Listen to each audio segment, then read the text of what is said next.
We made You're a WavyOcho. I'm gonna react to is it the ad for Draymond Green? Because for those that didn't see, like he punched Yusuf Nurkic, you know.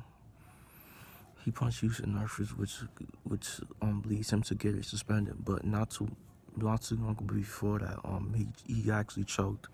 He got Ruby Gobert in a headlock. So yeah, bro, Draymond be wildin', bro. have the biggest Warrior news since they got KD in 2016. Multiple people are making the wildest claim I have heard about Draymond. The Golden State Warriors are at a breaking point. I don't know if Draymond Green will be back as a Golden State Warrior. I'm quoting. Y'all figure out where I just heard that from. What? They're gonna trade or cut one of the big three? Now you might say that is Stephen A. Smith, okay? He says all sorts of things. Okay, what about Zach Lowe? That man doesn't just talk. He is the opposite of hot take.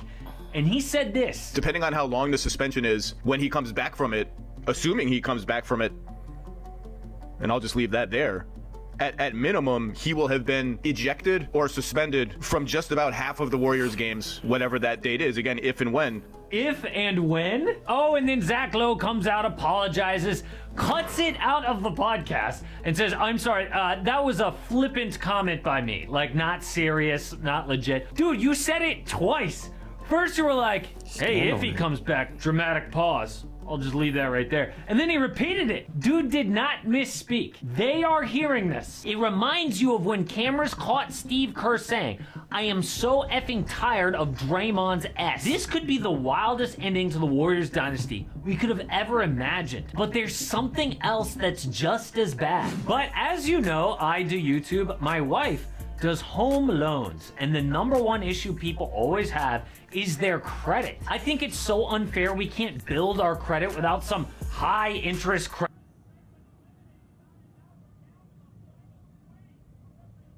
Draymond is suspended for like 25 games.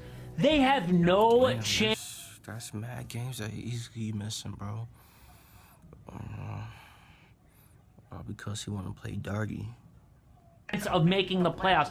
Right now, they're going to put Jonathan Kuminga in that role. Look, I know JK is improving, but he is not close to Draymond. Dre elevates everything that Steph does. He is a better defender, communicator. Look, Kuminga has been good. He has good moments. He is not a consistent player to replace Draymond. So the league is taking this over because the Warriors can't be trusted to handle Draymond. Can you believe last year when he punched Jordan Poole, the Dubs suspended him 0 games? They let him get away with that? How is that even possible? So Draymond stepped away on his own. He made that cheesy documentary on TNT about how much he's working on himself, and he put his kids in it to make us all feel sorry for him. He has been suspended 4 times since then. 4 times. That is insane. But you know what's even worse? The Warriors don't even have their own first-round pick.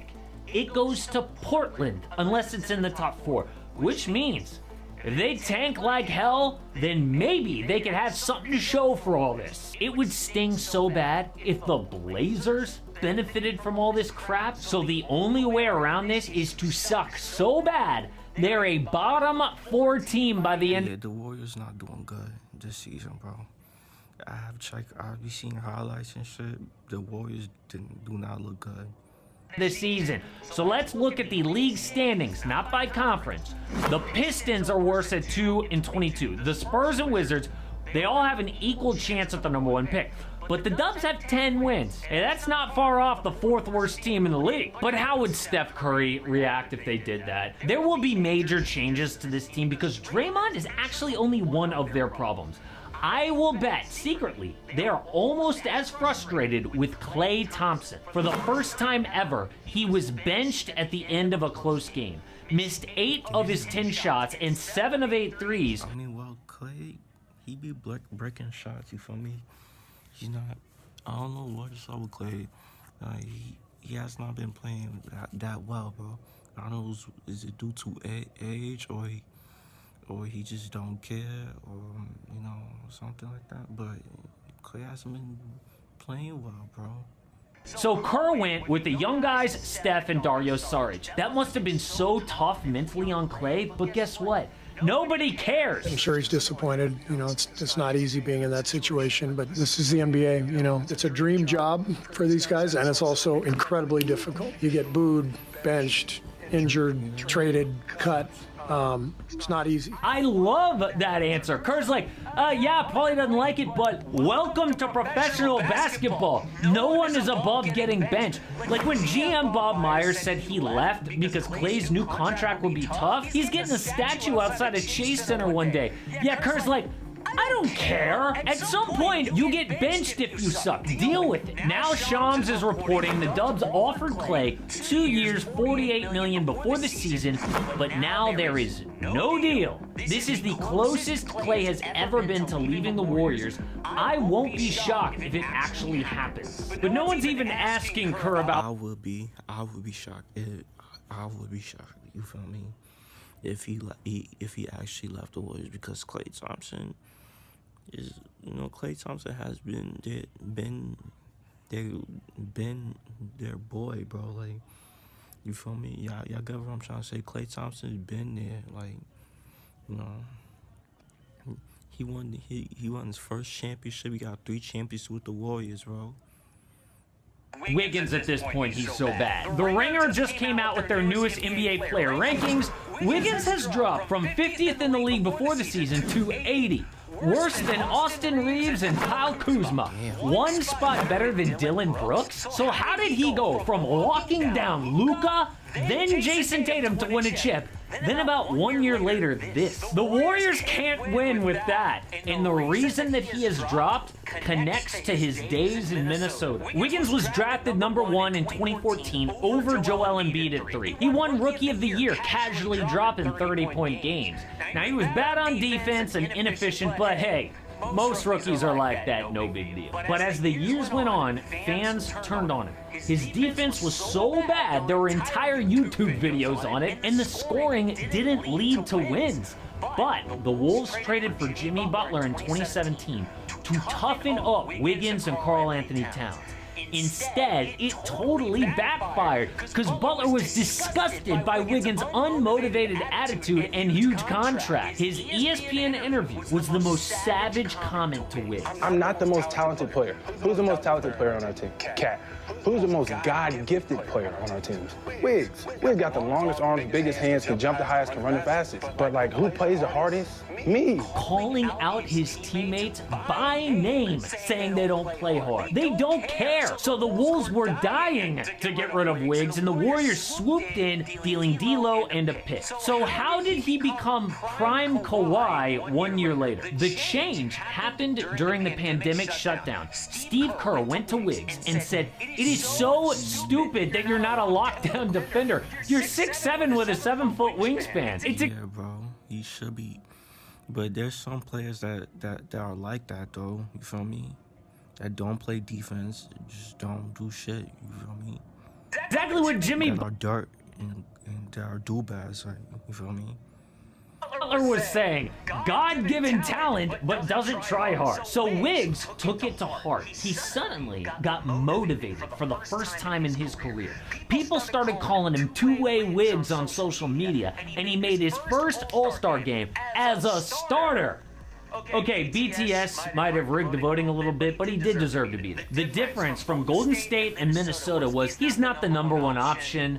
All the hype was gone. He could focus on just being an elite 3-and-D guy. But something happened. Last year, Wiggs missed the last 23 games with a family crisis. Since then, he's gone. Not even back to Minnesota Wiggins. It's worse than that. The Dubs would take him dropping 20 a night with bad defense at this point. Dude can't even dribble the ball. Whatever's wrong is mental. Just look at the beginning of the season. Kerr said he came into camp out of shape. Whatever happened with Wiggins' family has turned him back into that unmotivated player, and he needs a way out. Now, in a recent video, I suggested trading Brandon Podziemski for Pascal Siakam, and I know a lot of fans hated that because Pods has been an amazing rookie.